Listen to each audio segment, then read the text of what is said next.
ಶೀಲಾ, ಆ ಪಾಪಿಗಳ ಮನೆಗೆ ನೀನು ಯಾಕೆ ಹೋಗಿದ್ದಿ? ಮತ್ತೆದಕ್ಕೆ ಹೋಗ್ಕಳ ನನ್ನ ಮರ್ಯಾದೆ ತೆಗಿಯಾಕ? ಮುಚ್ಚಲೆ ಬಾಯಿನ ವಿವೇಕಿನ ನನ್ನ ಮಗನ ಮಾಡ್ಕೊಂಡು ಹೆಂಡತಿ ಮನ್ಯಾಗ ಇಟ್ಕೊಂಡು ವೇಶ್ಯ ಮನೆಗೆ ಹೋಗು. ನೀನು ಮಾನ ಮರ್ಯಾದೆ ಬಗ್ಗೆ ಮಾತಾಡ್ತೀಯೇನೋ? ಮಾತಿಗೂ ವೇಶ್ಯ ಮನಿಗೆ ಹೊಕ್ಕಣ ಅಂತ ಹೇಳಿ ನನಗ ಈ ಮನಿಗೆ ಬರಾಕ ಮನಸ್ಸಿಲ್ಲಂಗ್ ಮಾಡಿದ್ರಿ. ನೀ ಹುಟ್ಟಿ ಬೆಳೆದ ಮನೆಗೆ ಬರಕ ಮನಸ್ಸಿಲ್ಲ ಅಂತ ಹೇಳೋರು ನೀವು. 10 ಜನ ಬಂದು ತಮ್ಮ ದಾಹ ತೀರ್ಸ್ಕೊಂಡು ಹೋಗೋ ಆ ವೇಶ್ಯ ಮನೆನೇ ನಿಜವಾದ ಮನೆ ಅನಿಸ್ತಲ್ಲ ನಿಮ್ಗ?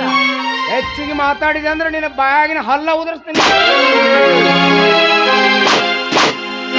ಇಳಿಸಲೆ ಕೈನ. ಹೆಂಡತಿ ಮೇಲೆ ಕೈ ಮಾಡಕ್ ನಾಚಿಕೆ ಆಗುದಿಲ್ಲ?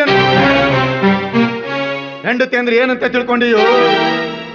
ಒಬ್ಬ ಗಂಡಸು 100 ಜನರ ಕೈ ಕೆಳಗೆ ಜವಾನನಾಗಿ ಕೆಲಸ ಮಾಡಿದ್ರು ಇವನೇ ನನ್ನ ಯಜಮಾನ ಅಂತ ಹೇಳೋ ಒಂದೇ ಒಂದು ಜೀವ ಅಂದ್ರ ಅದು ಹೆಂಡತಿ. ಅಂಥವಳ ಮೇಲೆ ಕೈ ಮಾಡ್ತೀಯಲ್ಲೋ? ನನ್ನ ಕಣ್ಣೆದ್ರಿಗೆ ನನ್ನ ಸೊಸೆ ಮೇಲೆ ಕೈ ಮಾಡ್ತಿ ಅಂದ್ರ ಎತ್ತಿದ ಕೈನ ಕತ್ತರಿಸಿ ಹಾಕ್ಬಿಡ್ತೀನಿ. ಹೌದ್ರಿ, ಮನೇಲಿ ಇದಿರಿ ಏನೋ?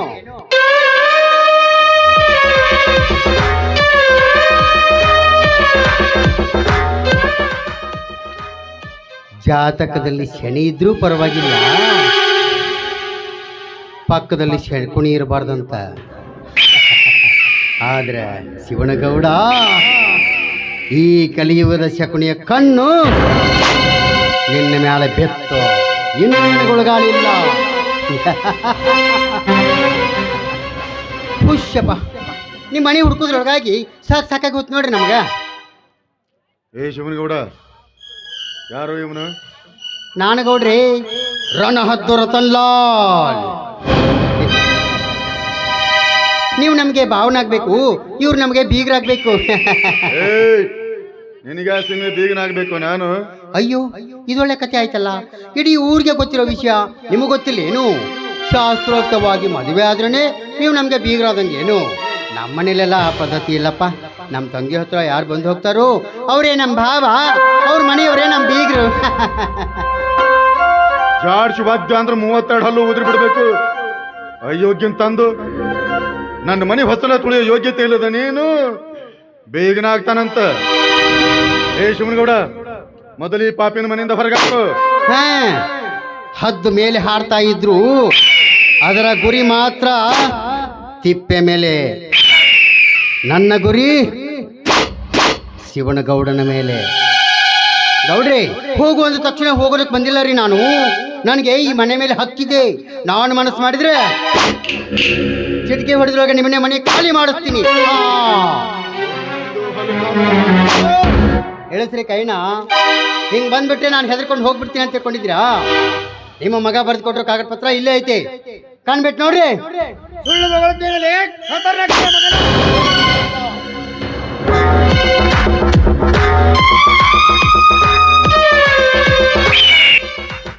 ಒಂದು ಹೆಜ್ಜೆ ಮುಂದಿಟ್ರೆ ಗುಂಡು ಹಾಕಿ ಕೊಂದು ಬಿಡ್ತೀನಿ. ನಿನ್ನ ಕಾಲ ಮುಗಿದು ಹೋಯ್ತು ಶಿವನಗೌಡ. ಏನಿದ್ರು ಈ ರತನ್ಲಾಲ್ನ ಕಾರ್. ನನ್ನ ತಂಗಿ ಮಾಲಾಳ ಮೋಹಕ ಬಲೆಯಲ್ಲಿ ಬಿದ್ದು ಒದ್ದಾಡ್ತಾ ಇರುವ ನೀನು ಪ್ರೀತಿಯ ಅಮಲಿನಲ್ಲಿ ನನಗೆ ಬರೆದು ಕೊಟ್ಟಿರೋ ಕಾಗದ ಪತ್ರ ನನ್ನ ಕೈಯಾಗ ಐತಿ. ಇದನ್ನೇ ತಗೊಂಡು ಕೋರ್ಟಿಗೆ ಹೋಗ್ತೀನಿ. ಕೋರ್ಟ್ ಮುಖಾಂತರ ನಿಮ್ಮನ್ನ ಮನೆ ಖಾಲಿ ಮಾಡಿಸ್ತೀನಿ.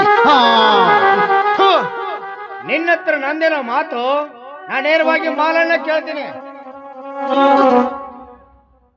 ಇಷ್ಟೆಲ್ಲ ಅವಮಾನ ಆದ್ರೂ ಅವಳೇ ಬೇಕಾ ನಿಮ್ಗೆ? ನನ್ನ ಪ್ರಾಣ ಹೋದ್ರೆ ಸರಿ, ಮತ್ತೆ ಆ ಮನೆಗೆ ಹೋಗೋದಕ್ಕೆ ನಾನು ಬಿಡ್ತಿಲ್ಲ. ಅಯ್ಯಯ್ಯಯ್ಯ, ಅಮ್ಮ ತಾಯಿ, ನಿನ್ನ ಗಂಡನ ಸರ್ಗಿನಲ್ಲಿ ಕಟ್ಕೊಂಡು ಪೂಜೆ ಮಾಡು. ಯಾರು ಬೇಡ ಅಂತಾರ? ನಾವೇ ನೀವು ಒಬ್ಬನ ನಂಬ್ಕೊಂಡು ದಂಧೆ ಮಾಡಕತ್ತೀವನು? ನನ್ನ 10 ಲಕ್ಷ ರೂಪಾಯಿಗೆ ಏನು ಹೇಳ್ತೀಯಾ? ತಾಳ್ತೀನಿ. ಈ ರತನ್ಲಾಲ್ನ ಇನ್ನೊಂದು ಮುಖ ನೀವು ನೋಡಿಲ್ಲ. ನನ್ನ ಎದುರಿಗೆ ತಲೆ ಎತ್ತಿದವ್ರನ್ನ ತಲೆ ತೆಗಿತೀನಿ. ನನ್ನ ಎದುರು ಬಾಳೆ ಮಾಡಕ್ ಯಾರನ್ನೂ ಬಿಡೋದಿಲ್ಲ ನಾನು. ಏನಂತ ತಿಳ್ಕೊಂಡಿರಿ ನನ್ನ?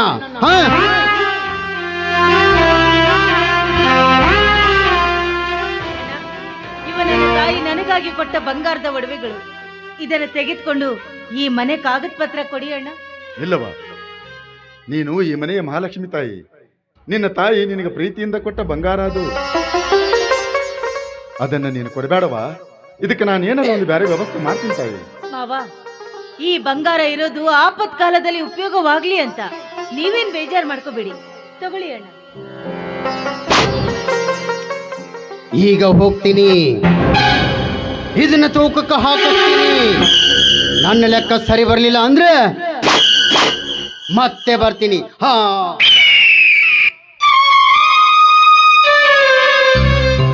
ಈಗ ನೀನು ಈ ಮನೆಯ ಮಹಾಲಕ್ಷ್ಮಿ ತಾಯಿ. ಈ ಅವಿವೇಕಿ ಮಗನಿಂದ ಬೇರೆಯವರ ಪಾಲಾಗುತ್ತಿದ್ದ ಈ ಮನೆಯನ್ನ ಸೊಸೆಯಾಗಿ ನೀನು ಉಳಿಸಿಕೊಂಡು ನನ್ನ ಮರ್ಯಾದೆ ಉಳಿಸಿದ ತಾಯಿ. ಏನು ಮಾವ ಸೊಸಿ ಯಾವುದೋ ದೊಡ್ಡ ವಿಚಾರದಾಗಿದ್ದಂಗೈತಿ. ಎಲ್ಲ ಇವನ ಶಿವನಗೌಡನ ಇವತ್ತು ಮನ್ಯಾಗ ಅದನಲ್ಲೋ. ಬಾಯ್ ಮಾಮಿ, ಈ ಅವಿವೇಕಿ ನನ್ನ ಮಗ ತನ್ನ ದುಶ್ಚಟಕ್ಕೆ ಈ ಮನೆ ಮತ್ತಿ ಇಟ್ಟು ಸಾಲ ಮಾಡಿದ್ದ. ಏನಂದಿ? ಹೂನಪ್ಪ, ಆ ಸಾಲಗಾರರು ಬಂದು ನಮ್ಮನ್ನ ಮನೆ ಬಿಡಿಸಕ್ ತಯಾರಾಗಿದ್ರು. ನನ್ನ ಸೊಸೆ ತನ್ನ ಹತ್ರ ಇರೋ ಬಂಗಾರನೆಲ್ಲ ಕೊಟ್ಟು ಈ ಮನಿನೂ ಉಳಿಸ್ಕೊಂಡ್ಲು, ನನ್ನ ಮರ್ಯಾದೆನೂ ಉಳಿಸಿದ್ಲಪ್ಪ. ಶಿವನಗೌಡ, ಮನಿ ಒತ್ತಿ ಹಾಕಿ ಸಾಲ ಮಾಡುವಷ್ಟು ಹೆಮ್ಮರವಾಗಿ ಬೆಳೆದು ಬಿಟ್ಟೈತನಪ್ಪ ನಿನ್ನ ದುಶ್ಚಟ. ಯಾವಾಗ ಬುದ್ಧಿ ಬರುತ್ತಪ್ಪ ನಿನಗ? ಯಾವಾಗ ಬುದ್ಧಿ ಬರುತ್ತ? ಇರ್ಲಿ, ನಿಮ್ಮನ್ನ ಮನೆ ಬಿಡ್ಸಾಕ ಬಂದ ಆ ಮಹಾನುಭಾವ ಯಾರಪ್ಪ? ಅವನ್ಯಾವನು ಈ ಪುಣ್ಯಾತ್ಮ ಇಟ್ಕೊಂಡನಲ್ಲ, ಆಕೆ ಅಣ್ಣಂತ ಅವ ಬಂದಿದ್ದ. ಅವನ ಹೆಸರು ರತನ್ ಲಾಲ್ ಅಂತ. ರತನ್ ಲಾಲ್? ಈ ಹೆಸರು ನಾನು ಎಲ್ಲೋ ಕೇಳ್ದಂಗೈತೆ. ಅವನ್ ಯಾವನೋ ರತ್ನಲಾಲ್ ಅಂತ. ಅವ ಬಂದು ನನ್ನ ಗಂಟೆಗೆ ರೊಕ್ಕ ಕೊಟ್ಟು ನನ್ನ 2 ಮಕ್ಕಳು ತಗೊಂಡು ಹೋಗಿದ್ದ. ನಾ ಹೋಗಿ ಅಡ್ಡ ಬಿದ್ದು ಜಗಳ ಆಡಿ ಒಂದು ಕೂಸಿನ ಕಸ್ಕೊಂಡು ಬಂದೀನಿ. ನನ್ನಿನ್ನ ಒಂದು ಕೂಸು ಅವ್ರ ಹಂತೆಕ ಐತಿ ಭಯ್ಯ, ಅವ್ರ ಹಂತೆಕ ಐತಿ. ಶಾಂತವಾ, ಶಾಂತವಾ. ಮಾಮಿ, ಯಾಕೋ ನನ್ನ ತಂಗಿ ನೆನೆಸ್ಕೊಂಡು ಯಾಕೋ ದುಃಖಸಾಕತ್ತಿ? ಆಕಿ ಸತ್ತು ಇಷ್ಟು ಬರಸಾದ್ರೂ ನಮ್ಮ ಕನಸು ಮನಸ್ಸಿನಾಗೂ ಇಲ್ಲದ ನನ್ನ ತಂಗಿ ಇವತ್ತ್ಯಾಕೋ ನಿನಗೆ ನೆನಪಾದ್ದು? ಸತ್ತ 4 ದಿನಕ್ಕೆ ಮರೆಯುವಂತಾಕಿ ಅಲ್ಲಪ್ಪ ನಿನ್ನ ತಂಗಿ. ಆಕಿ ಸಾಯ್ಬೇಕಾದ್ರ ನನಗೊಂದು ದೊಡ್ಡ ಜವಾಬ್ದಾರಿ ವಹಿಸಿದ್ಲು. ನಾನು ಆ ಜವಾಬ್ದಾರಿನ ನಿಭಾಯಿಸಿನಿ ಅಂತ ಮಾಡ್ಕೊಂಡಿದ್ನಿ. ಆದ್ರೀಗ ಆ ದುಷ್ಟ ರತನ್ ಲಾಲ್ನ ಹೆಸರ ಕೇಳಿದ ಮೇಲೆ ನನ್ನ ಜವಾಬ್ದಾರಿ ಇನ್ನು ಮುಗಿದಿಲ್ಲ ಅಂತ ಶಾಂತವ್ವ ಎಚ್ಚರಿಸ್ದಂಗಾತು ಗೌಡ, ಎಚ್ಚರಿಸ್ದಂಗಾತು. ಈ ನಿನ್ನ ಬಗಟಿನ ಮಾತು ಏನು ಅಂತ ನನಗೆ ತಿಳಿಲಿಲ್ಲಪ್ಪ, ಸ್ವಲ್ಪ ಬಿಡಿಸಿ ಹೇಳು. ಈಗ ಸುಮಾರು ಒಂದು 25 ವರ್ಷಗಳ ಹಿಂದೆ ನಿನ್ನಳಿಯ ವಿಷಕಂಠ ನಿನ್ನ ತಂಗಿನ ಕೊಲೆ ಮಾಡಿದ ಪ್ರಸಂಗ ನಿನಗೆ ನೆನಪಿರ್ಬೇಕಲ್ಲ? ಹೆಂಗ ಮರಿಲಿ ಮಾಮಿ? ಆ ನೀಚಿನ ಕೈಯಿಂದ ಕೊಲೆಯಾಗಿ ಸತ್ತ ನನ್ನ ತಂಗಿನ ನಾ ಹೆಂಗೋ ಮರಿಲಿ? ಆಕೆಗೆ 2 ಹೆಣ್ಣು ಕೂಸುಗಳಿದ್ದದ್ದು ನಿನಗೆ ಗೊತ್ತೈತಿ? ಗೊತ್ತೈತಪ್ಪ. ಆ ನೀಚ ವಿಷಕಂಠ 2 ಕೂಸುಗಳನ್ನ ಮಕ್ಕಳಿಲ್ಲದ ದೊಡ್ಡ ಶ್ರೀಮಂತರಿಗೆ ಮಾರಾಟ ಮಾಡ್ಯಾನ ಅಂತ ಬಹಳ ದಿನದ ಮೇಲೆ ಗೊತ್ತಾತು. ನಾನು ಸಾಕಷ್ಟು ಹುಡುಕಿಸಿದ್ನಪ್ಪ, ನನ್ನ ಪ್ರಯತ್ನಕ್ಕೆ ಫಲ ಸಿಗ್ಲಿಲ್ಲ. ಕೊನೆಗೆ ಶ್ರೀಮಂತರ ಮನೆ ಬೆಳ್ಯಾಕತ್ತವ, ಬೆಳಿಲಿ ಬಿಡು ಅಂತ ನಾನಾ ಸಮಾಧಾನ ಮಾಡ್ಕೊಂಡು ಸುಮ್ಮನಾದೆ. ಇಲ್ಲ ಗೌಡ, ನಿನ್ನಳಿಯ ವಿಷಕಂಠ ಕೂಸುಗಳನ್ನ ಮಾರಿಕೊಂಡಿದ್ದು ಮಕ್ಕಳಿಲ್ಲದ ದೊಡ್ಡ ಶ್ರೀಮಂತರಿಗಲ್ಲಪ್ಪ. ಮತ್ತ ದಿಕ್ಕಿಲ್ಲದ ಪರದೇಶಿ ಹೆಣ್ಣು ಕೂಸುಗಳನ್ನ ಖರೀದಿ ಮಾಡಿ ವ್ಯಭಿಚಾರದ ಅಡ್ಡೆ ನಡೆಸೋ ಆ ರತನ್ ಲಾಲ್ ಅನ್ನೋ ದಂಧೆಕೋರಗ. ನಿನಗಿಂತ ಮೊದಲು ಶಾಂತವನ್ನ ಭೇಟಿಯಾದವ ನಾನು. ಮಾರಾಟ ಮಾಡಿದ ಕೂಸುಗಳಲ್ಲಿ ಒಂದು ಕೂಸಿನ ತಂದು ನನ್ನ ಕೈಯಾಗ ಕೊಟ್ಟು, ಭಯ್ಯ ಈ ಕೂಸಿನ ನೀನೇ ಜೋಪಾನ ಮಾಡಿ ನನ್ನ ಅಣ್ಣನ ಮಗ ಶಿವಗ ಕೊಟ್ಟು ಮದುವೆ ಮಾಡಬೇಕು ಅಂತ ನನ್ನಿಂದ ವಚನ ತಗೊಂಡು ಪ್ರಾಣ ಬಿಟ್ಟು ಶಾಂತವ್ವ. ಗೌಡ, ಶಾಂತವ್ವಗ ಕೊಟ್ಟ ಮಾತಿನಂಗ ನನ್ನ ಮಗಳನ್ನ ನಿನ್ನ ಮನೆಗೆ ಕೊಟ್ಟಿನೋ, ನಿನ್ನ ಮನೆಗೆ ಕೊಟ್ಟಿನೋ. ಹಾಗಾದ್ರೆ ಅಪ್ಪ, ನಾನು ಒಳ್ಳೆ ತಂದೆ ತಾಯಿಗಳಿಗೆ ಹುಟ್ಟಿದ ಮಗಳೇ, ಹೌದವ, ವ್ಯಭಿಚಾರಕ್ಕೆ ಹುಟ್ಟಿದ ಮಗಳೇ ಅಲ್ಲ? ಎಂತ ಮಾತು ಅಂತ ಮಾತಾಡ್ತೀಯವ? ನಿನ್ನ ತಂದೆ ನೀಚನಾಗಿದ್ರು, ನಿನ್ನ ತಾಯಿ ಮಹಾಸಾಧ್ವಿ. ಮಕ್ಕಳಿಗಾಗಿ ತನ್ನ ಪ್ರಾಣವನ್ನೇ ಬಲಿ ಕೊಟ್ಲವ ನಿಮ್ಮವ್ವ. ರೀ, ಕೇಳಿದ್ರೇನ್ರಿ ನನ್ನ ತಂದೆ ಹೇಳಿದ ಮಾತು? ನೀವು ಮಾತು ಮಾತಿಗೂ ವ್ಯಭಿಚಾರಕ್ಕೆ ಹುಟ್ಟಿದ ಮಗಳು ಅಂತ ನನ್ನನ್ನು ಹೀಯಾಳಿಸಿ ದೂರ ಇಟ್ಟಿದ್ರಿ. ನಿನ್ನ ಹುಟ್ಟಿನ ಮೂಲ ತಿಳ್ಕೊ ಅಂತ ಚುಚ್ಚಿ ಚುಚ್ಚಿ ಮಾತಾಡ್ತಾ ಇದ್ರಿ. ನನ್ನ ಹುಟ್ಟಿನ ಮೂಲ ನಿಮ್ಮ ವಂಶದಾಗ ಐತ್ರಿ, ನಿಮ್ಮ ವಂಶದಾಗ ಐತ್ರಿ. ಶಿವನಗೌಡ, ನಿನ್ನ ಹೆಂಡತಿ ಬಾಳಿ ಬೆಳೆದದ್ದು ಈ ಮುಸಲ್ಮಾನನ ಮನೆಯಾಗ, ಆದ್ರೆ ಹುಟ್ಟಿದ್ದು ನಿನ್ನ ಸೋದರತ್ತಿ ಹೊಟ್ಟೆಯಾಗ. ನೋಡಪ್ಪ, ಇಷ್ಟು ದಿನ ಆಗಿದ್ದೆಲ್ಲ ಆಗೋಯ್ತು. ಇನ್ನು ಮೇಲಾದ್ರೂ ನನ್ನ ಮಗಳು ಕೂಡ ಚಂದಾಗಿ ಬಾಳೆ ಮಾಡು. ನೀವಿಬ್ರು ಅಚ್ಚುಕಟ್ಟಾಗಿ ಬಾಳೆ ಮಾಡೋದನ್ನ ಕಣ್ಣು ತುಂಬಾ ನೋಡ್ಬೇಕು ಅಂತ ನಾನು ನಿಮ್ಮಪ್ಪ ಬಹಳ ದಿನದಿಂದ ಕಾಯಕತ್ತೀನಿ. ನಮ್ಮ ಆಸೆ ನಿರಾಶೆ ಮಾಡಬೇಡಪ್ಪ, ನಮ್ಮ ಆಸೆ ನಿರಾಶೆ ಮಾಡಬೇಡ. ಚಾಚ ಏನ್ ಮಾತಾಡಕತ್ತೀರಿ ಚಾಚ? ಇದನ್ನೆಲ್ಲ ಬಿಟ್ಟು ನಾನು ಇವತ್ತೇ ಬದಲಾಗ್ತೀನಿ ಚಾಚ, ಇವತ್ತೇ ಬದಲಾಗ್ತೀನಿ. ನಿಮ್ಮಂತ ಮಹಾನ್ ಭಾವರ ಬಾಯಿಂದ ನಮ್ಮ ಮನೆ ವಿಷಯ ಎಲ್ಲ ಕೇಳಿದ್ಮೇಲೂ ನಾನು ಬದಲಾಗದೆ ಇದ್ರ ನನ್ನ ಜೀವನಕ್ಕೆ ಅರ್ಥನೇ ಇರುವುದಿಲ್ಲ ಚಾಚ.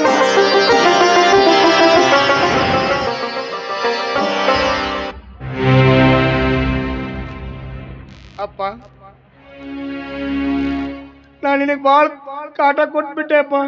ನಿನ್ ಮನಸ್ಸು ಭಾಳ ನೋಯಿಸ್ಬಿಟ್ಟೆ.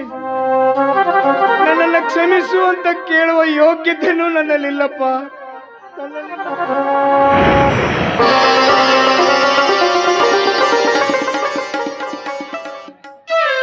ಇಲ್ಲ, ನನ್ನ ಕೈ ಹಿಡಿದು ಈ ಮನೆಗೆ ಬಂದಾಗಿಂದ ನಿನಗೆ ಯಾವ ಸುಖ ಶಾಂತಿ ನೆಮ್ಮದಿನೂ ಕೊಡ್ಲಿಲ್ಲ. ದಯವಿಟ್ಟು ನನ್ನ ತಪ್ಪನ್ನು ಕ್ಷಮಿಸಿಬಿಡಿಸಿಲ್ಲ. ಇದೇನ್ ಮಾಡ್ತಾ ಇದ್ದೀರಾ ನೀವು? ನನ್ನಲ್ಲಿ ಕ್ಷಮೆ ಕೇಳದ ಬೇಡ ರೀ. ಅಂತ ನನ್ನ ತಾಳ್ಮೆಗೆ ಫಲ ಸಿಕ್ತು, ನನ್ನ ಸಹನೆಗೆ ಶಾಂತಿ ಸಿಕ್ತು. ನನಗಿಷ್ಟೇ ಸಾಕು, ಇನ್ನೇನು ಬೇಡ. ಮಮ್ಮಿ, ಇದನ್ನೆಲ್ಲ ನನ್ನ ಮಗನ ಮಾತಾಡಕತ್ತೆ ನೀನು? ಇದನ್ನ ನಾನು ನಂಬಲೇನು? ನಂಬು ಗೌಡ, ನಂಬು. ನಿನ್ನ ಮಗನ ಅಜ್ಞಾನದ ಕಣ್ಣು ಮುಚ್ಚಿ ಸುಜ್ಞಾನದ ಕಣ್ಣು ತೆರೆಯಾಕತ್ತೈತೆ. ನಂಬು ಗೌಡ. ನನಗಿನ್ನೂ ಒಂದು ದೊಡ್ಡ ಜವಾಬ್ದಾರಿ ಕೆಲಸ ಇದೆ. ಮೊದಲು ಆ ರತನ್ ಲಾಲ್ನ ಮನೆ ಹುಡುಕಿ ಅಲ್ಲಿರೋ ಹೆಣ್ಣುಮಗಳು ಯಾರು ಅಂತ ಕಂಡು ಹಿಡಿಬೇಕು. ಅಂದ್ರ ಅವನು ಮನೆಯಾಗಿರೋ ಹೆಣ್ಣು ಮಗಳು ನನ್ನ ತಂಗಿ ಮಗಳ ಆಗಿರಬಹುದು ಅಂತೀಯ? ನಿಸ್ಸಂದೇಹವಾಗಿ ನಿನ್ನ ತಂಗಿಯ ಮಗಳೇ ಆಗಿರ್ತಾಳೆ. ಹಾಗಾದ್ರೆ ಅಪ್ಪ, ಆ ಮಾಲಾ ನನ್ನ ಒಡ ಹುಟ್ಟಿದ ತಂಗಿ? ಹೌದವಾ? ನೀವಿಬ್ರು ಶಾಂತವನ್ನ ಅವಳಿ ಜವಳಿ ಮಕ್ಕಳವಾ, ಅವಳಿ ಜವಳಿ ಮಕ್ಕಳು. ನಿನ್ನ ತಂದೆಯ ದುಷ್ಕೃತ್ಯದಿಂದಾಗಿ ಸಣ್ಣವರಿದ್ದಾಗ್ಲೇ ನೀವಿಬ್ರು ಆಗ್ಲಿದ್ರಿ. ನಿನ್ನ ದೈವ ಚಲೋ ಇತ್ತು, ನನ್ನ ಕೈಯಾಗ ಸಿಕ್ಕು ಸಂಸ್ಕಾರವಂತಳಾಗಿ ಬೆಳೆದು ಉತ್ತಮರ ಮನೆಗೆ ಸೊಸೆಯಾದಿ. ಆದ್ರೆ ಆಕಿ ದೈವ ಕೆಟ್ಟದಿತ್ತು. ಆ ದುಷ್ಟ ರತನ್ ಲಾಲ್ನ ಕೈಯಾಗ ಸಿಕ್ಕು ಈಗ ಹೆಂಗದಾಳ, ಏನು ಮಾಡಕತ್ತಾಳ ಗೊತ್ತಿಲ್ಲ. ಗೌಡ, ನಾನಿವತ್ತೇ ಅಲ್ಲಿಗೆ ಹೋಗಿ ಆ ಹುಡುಗಿನ ಪಾರು ಮಾಡ್ತೀನಿ ಗೌಡ, ಪಾರು ಮಾಡ್ತೀನಿ.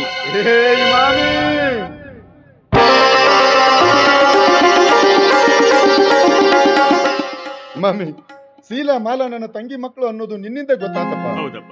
ನಿನ್ನ ಋಣ ಈ ಜನ್ಮದ ತೀರ್ಸಕ್ಕಾಗುದಿಲ್ಲ. ನಡಿಯಪ್ಪ, ನಿನ್ ಜೊತೆ ಮಾತಾಡ್ಕೋ ಅಂತ ಅಕ್ಷಿತನ ನಾನು ಬರ್ತೀನಿ. ನಡಿ.